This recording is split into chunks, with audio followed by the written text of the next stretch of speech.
secrétaire général du Centre culturel Kalinka. On vient d'assister à la première avec le quel est le bilan? Le bilan est très positif dans le sens où pendant toute la semaine, durant les 9 jours, nous avons eu quasiment pour chaque séance des gens qui sont venus regarder les films qu'on a présentés. Et ça, c'était déjà quelque chose. Le fait que ce soit une première qui soit déroulée sans appro du début à la fin, ça aussi, c'est quelque chose qui est un plus pour nous. Et vous savez, le plus difficile en général, c'est toujours de démarrer parce qu'il y a les gens qui n'y croient pas, les gens qui disent que ce n'est pas possible, etc. Mais une fois qu'il a été fait, là, ça devient plus facile. La deuxième édition devient un petit peu comme un truc normal. Maintenant, tout le monde va me dire comment est-ce qu'on va aller en Asie. Parce que normalement, l'année prochaine, c'est ce qu'on doit faire. Mais on va le faire, j'en suis sûre. Et quand on reviendra en 2025, j'aimerais pouvoir dire qu'on aura plus que 7 pays. On en aura peut-être une quinzaine, une vingtaine. Donc, on attend vraiment de ce côté-là. Vous jetez le premier Vous voulez que je lui dise de rester? Tonton, Monsieur Touré, tonton. Vous jetez le pont entre le Sénégal et la Russie à travers les cinémas. Tout à fait. La vision. Alors en fait, nous jetons le pont pas seulement par le cinéma. Le Centre culturel Russe Kalinka a pour objectif deux choses. De montrer la Russie au Sénégal, mais aussi le Sénégal à la Russie. Et donc, nous utilisons tous les billets possibles. Nous allons dans des expositions. Par exemple, on était en Russie lors du forum Sommet Russie-Afrique. On était en Russie pendant le forum islamique qui était à Kazakh. De même que nous avons invité des Russes à venir. Et là, par exemple, au mois de décembre, les Russes vont venir pour le marché russe que l'on organise au Grand Théâtre. Et le cinéma est un véhicule parmi d'autres pour pouvoir communiquer et montrer un petit peu ce qui existe là-bas que l'on ne sait pas. Et donc c'est pour ça que c'était logique pour nous, maintenant que Dakar a des cinémas, parce que pendant très longtemps ce n'était pas le cas. Maintenant que nous avons des cinémas ici, c'est normal qu'on fasse venir par le biais du 7e art ce rapprochement culturel, cette découverte culturelle que l'on pourrait faire entre les deux pays.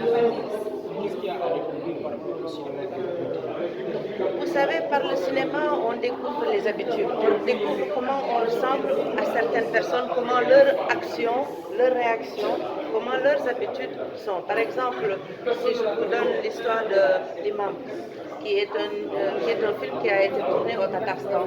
C'est un jeune qui était perdu, qui a fait la prison, et en sortant de prison, il ne savait pas quoi faire. Et c'est la religion qui lui a permis de se retrouver, et au point où la communauté lui a même donné la possibilité de diriger la mosquée en devenant imam du village.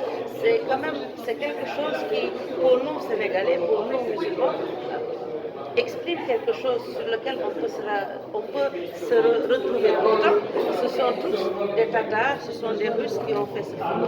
C'est ce genre de réveil, de prise de conscience qui fait que ce genre de festival est important parce qu'on a pendant un bref temps la possibilité de découvrir ce qu'il y a là-bas et peut-être se demander la prochaine fois quand on va aller en vacances, est-ce qu'on doit aller aux États-Unis ou est-ce qu'on va aller en Russie? Peut-être ça vaut le coup d'aller en Russie parce qu'en y allant, on découvrira qu'en fait, la Russie est beaucoup plus grande qu'on le croyait. Elle a énormément de potentiel, elle a énormément d'envie de travailler avec les Africains pour le développement. À ce jour, je n'ai jamais entendu de projet qui a été mené en coopération ou en collaboration avec la Russie, qui soit un projet qui n'ait pas abouti à quelque chose de grand, que ce soit en Égypte quand ils ont construit le barrage, que ce soit au Mali quand ils construisaient les extractions minières, etc. Ce qui fait que je pense que si on donne la possibilité aux Sénégalais de mieux connaître les Russes et les Russes de mieux connaître le Sénégal et l'Afrique de l'Ouest, nous n'en serons que bénéficiaires.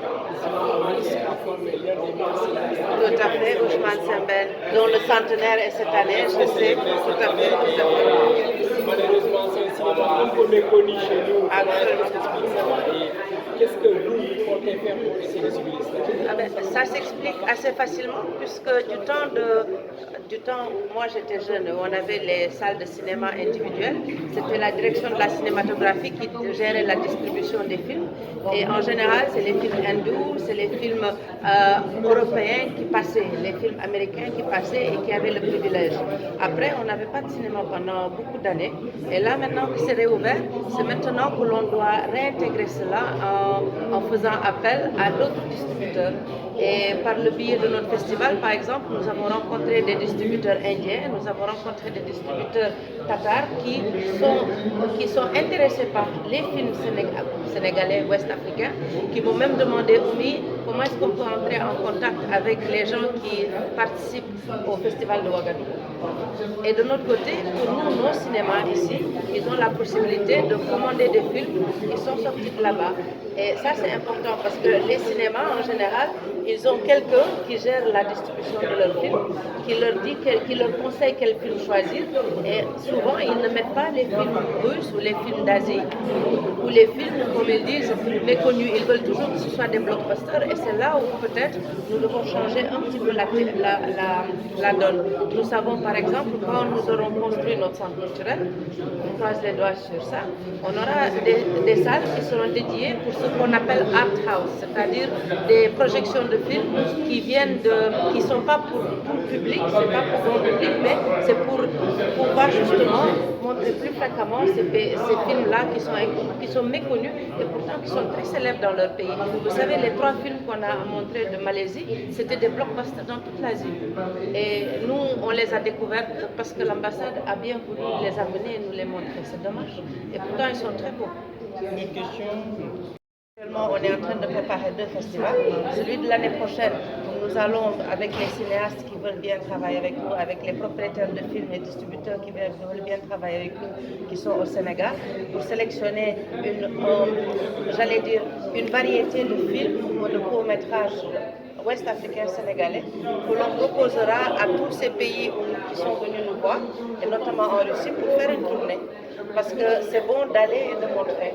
Et comme ça, travailler avec les ambassades et les ministères de la Culture pour pouvoir nous montrer.